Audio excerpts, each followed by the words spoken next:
Hi, I'm Christine from Coffee Express, and I'm going to read chapter 15 today, Happy Hamster Day. In December, things in room 26 really began to change. For one thing, it got cold outside and a little chilly by my window. In the early morning, frost pictures would appear on the glass. One picture looked like a big snowflake. Another looked like a lion, scary. Still, it was nice and cozy in my sleeping house. More snowflakes appeared, not real ones, but cut-out paper snowflakes bordering all the chalkboards, and there were snowmen made of fluffy cotton and pictures of candles and packages and sleighs.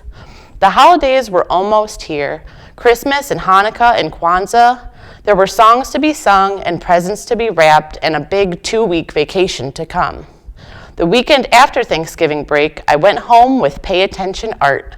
He paid a lot of attention to me.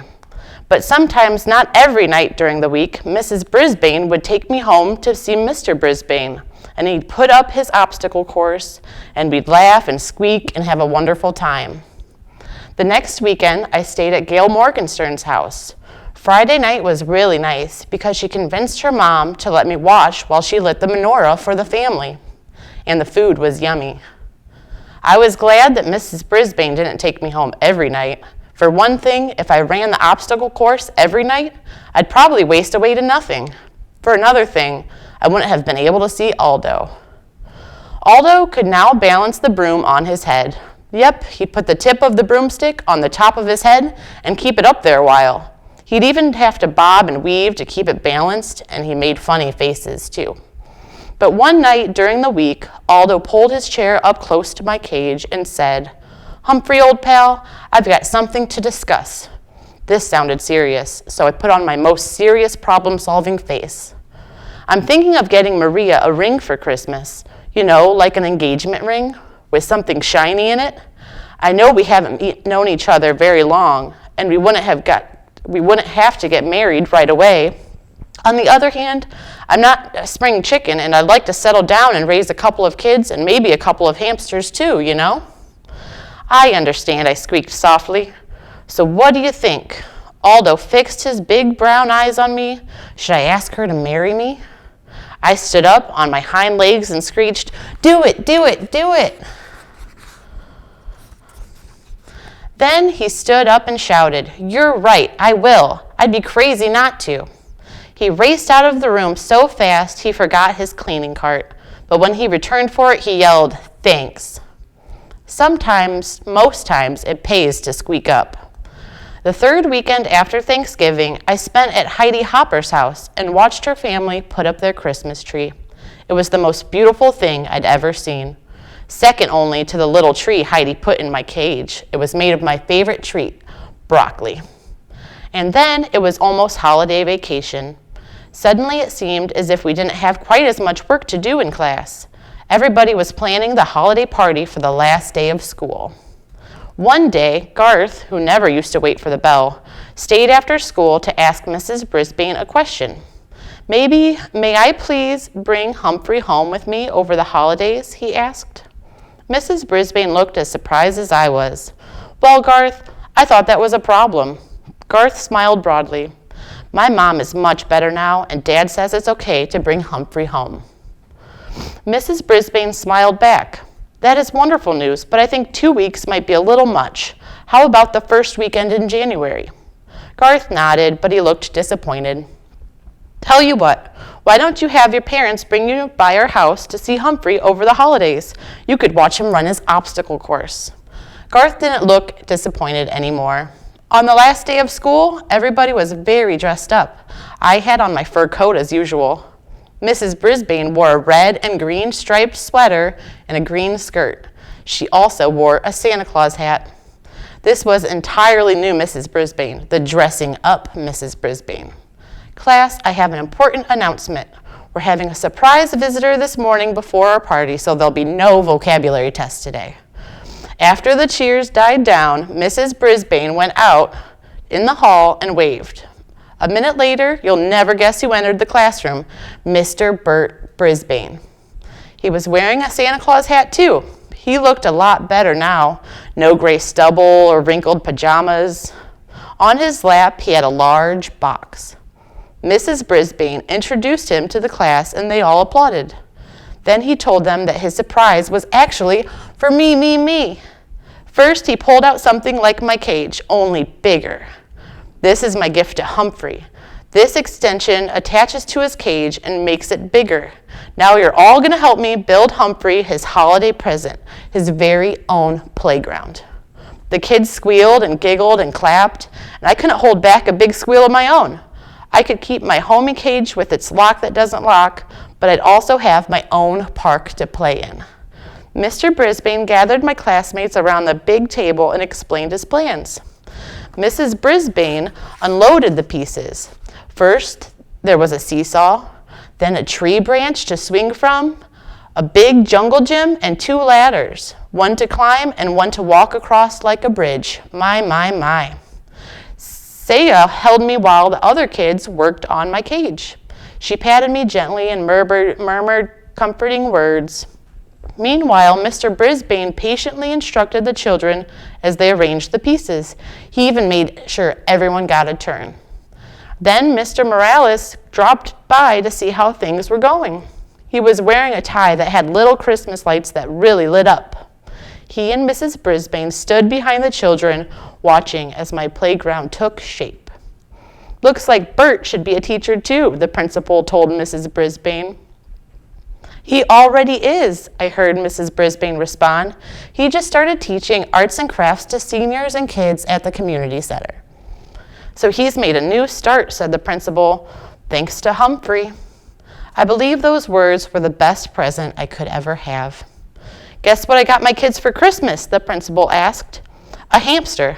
Maybe it's a present for me as well. I think my papa will enjoy it too.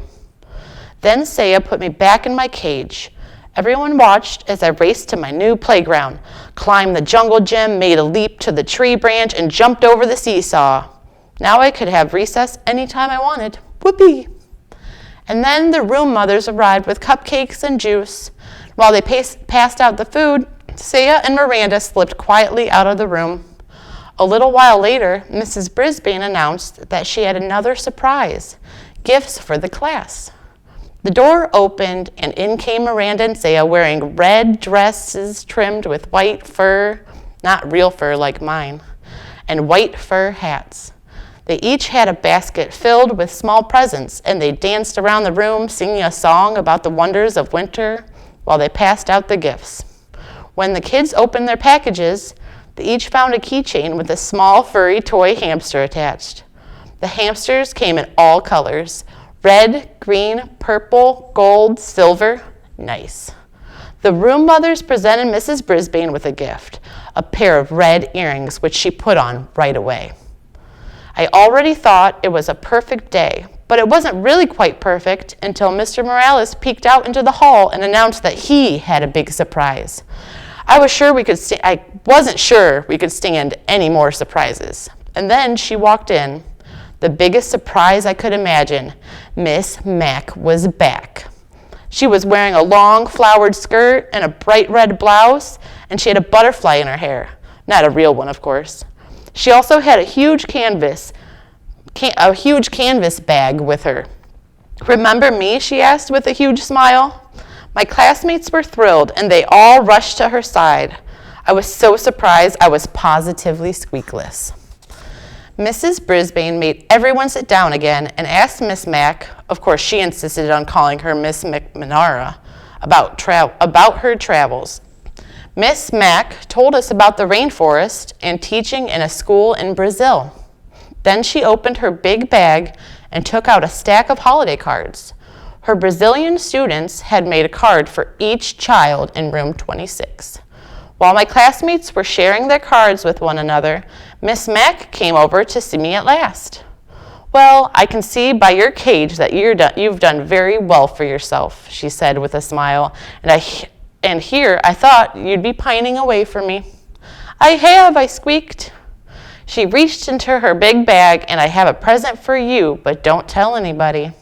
She pulled out a brand new tiny notebook with blank pages, lots of them, and a new tiny pencil with a very sharp point.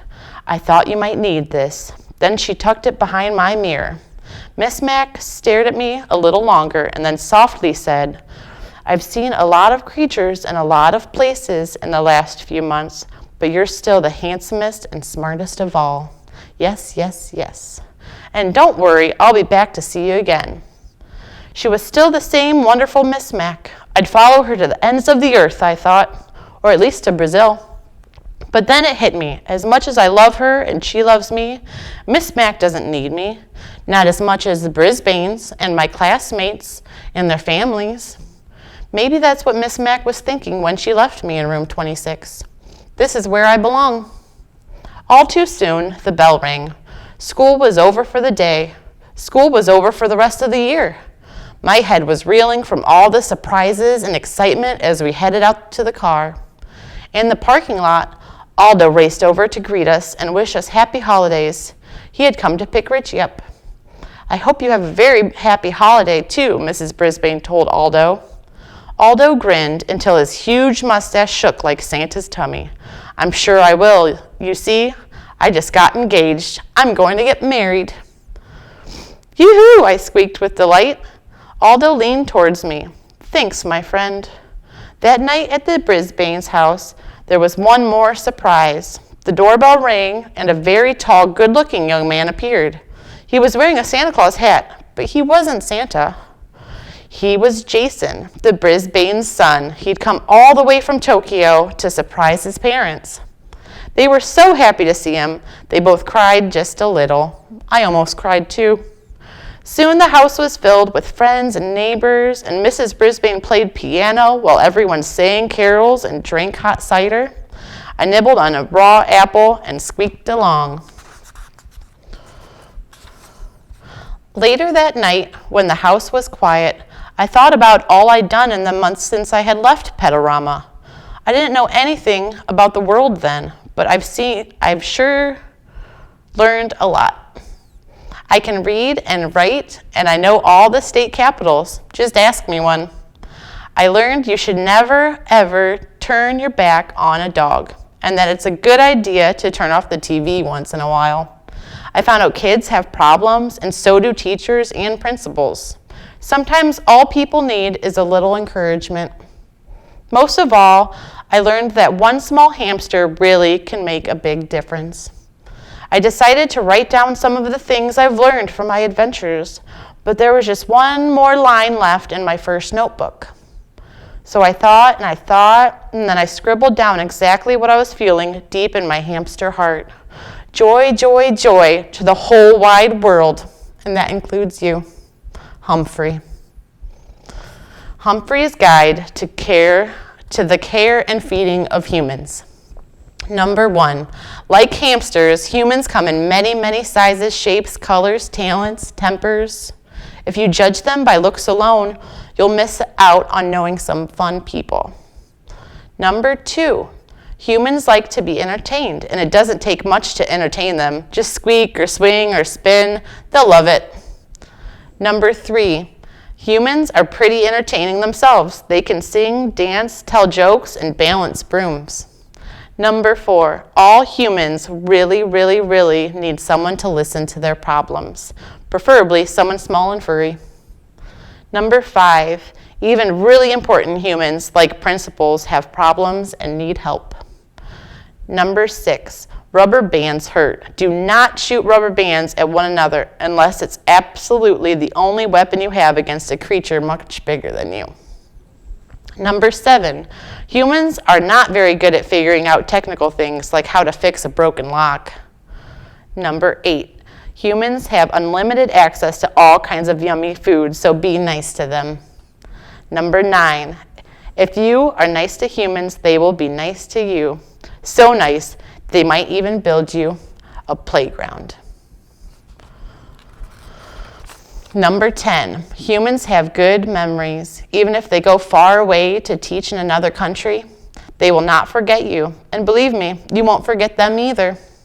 Most importantly, remember, you can learn a lot about yourself by getting to know another species, even humans.